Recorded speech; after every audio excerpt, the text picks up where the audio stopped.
ہمیں شروع سے یہ بتایا جاتا ہے کہ اگر آپ دین کے راستے پر چلتے ہیں یا اللہ کے قریب ہوتے ہیں تو آپ کی زندگی بہت آسان ہو جاتی ہے اور آپ کو کوئی مشکلات جو ہے وہ فیس نہیں کرنی پڑتی.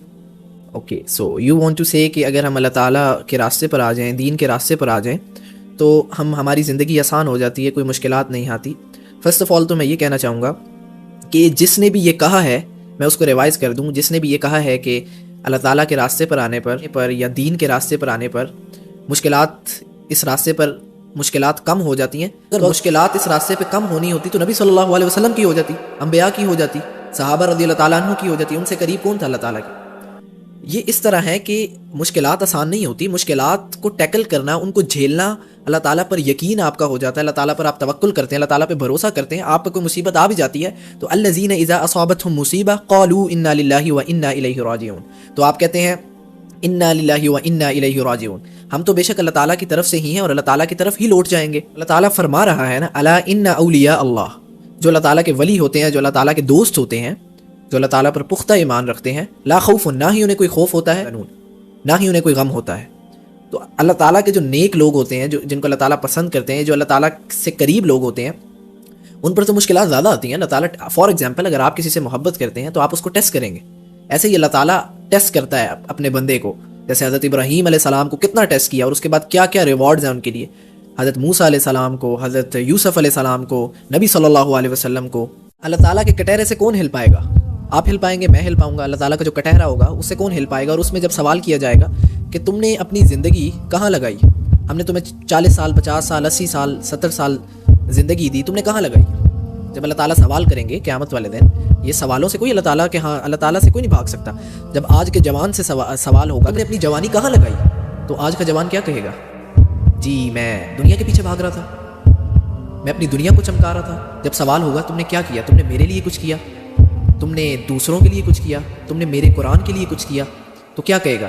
نہیں، میں تو مال و دولت کے پیچھے بھاگ رہا تھا، میں تو اپنا گھر چمکانے کی، بس میں تو حرام ایکٹیویٹیز پارٹیز کرتا تھا، میں تو دوستوں کے ساتھ ٹائم ضائع کرتا تھا، ٹائم ویسٹ کرتا تھا، ٹھیک ہے، اور لڑکیوں کے پیچھے جاتا تھا اور فضول جن چیزوں کا کوئی مقصد ہی نہیں ہے وہ کام کرتا تھا اور ٹائم کو ضائع کرتا تھا. We are totally illogical. I don't know, میرے تو دماغ میں مجھے تو بالکل سمجھ نہیں آتی کدھر جا رہے ہیں، کدھر جانا چاہتے ہیں. حضرت فاطمہ آپ صلی اللہ علیہ وسلم کی بیٹی، the daughter of prophets peace be upon him، جنتی عورتوں کی سردار، ان کو آپ صلی اللہ علیہ وسلم نے یہ فرمایا کہ اے فاطمہ،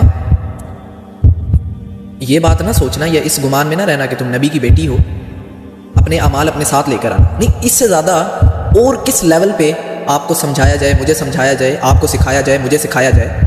ہم کس بھول میں ہیں، کس بھول میں ہم پڑے ہوئے ہیں، ہم کس بھول میں ہیں جب اللہ سبحانہ و تعالیٰ نے نبی صلی اللہ علیہ وسلم جو تمام جہانوں کے لیے رحمت للعالمین ہے، رحمت ہے، جن کے اگلے پچھلے گناہ سب معاف ہیں، جنتوں کے حقدار ہیں، جب اللہ تعالیٰ نے ان سے کہلوا دیا ہے قرآن میں بار بار، قل انی اخاف ان عصیت ربی عذاب یوم عظیم، اے نبی کہو کہ اگر میں نے بھی اللہ تعالیٰ کی نافرمانی کی تو مجھے بھی ڈر ہے کہ میرے پر بھی عذاب نہ آ جائے.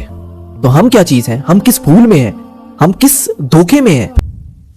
ان کو دیکھنے کے لیے، ملنا دور کی بات، ان کو دیکھنے کے لیے، ان کو سننے کے لیے، یہ ہیں تمہارے رول ماڈلز، یہ ہیں تمہارے آئیڈیلز، یہ ہیں تمہارے ہیروز، اور پھر تم چاہتے ہو، تم امید رکھتے ہو، تم خواہش رکھتے ہو، اور تم یہ دعویٰ بھی کرتے ہو کہ تم قیامت والے دن نبی صلی اللہ علیہ وسلم اور جو صحابہ ہیں، جو تبع تابعین ہیں، جو صالحین ہیں، جو نیک لوگ ہیں، the wise people، جو جنتی ہیں، پھر دعا کرتے ہیں نا کہ ہم انہی کے ساتھ اٹھائے جائیں اور ہم انہی کی جو گروپ ہے اس کے اندر سے ہوں. نو، قیامت والے دن بھی ان کے ساتھ ہو. آپ صلی اللہ علیہ وسلم نے فرمایا ہے سیدھا، جو انسان جس کو پسند کرے گا، جو اس کے لیے رول ماڈل ہوگا، جو اس کا آئیڈیل ہوگا، وہ قیامت والے دن اسی کے ساتھ ہوگا.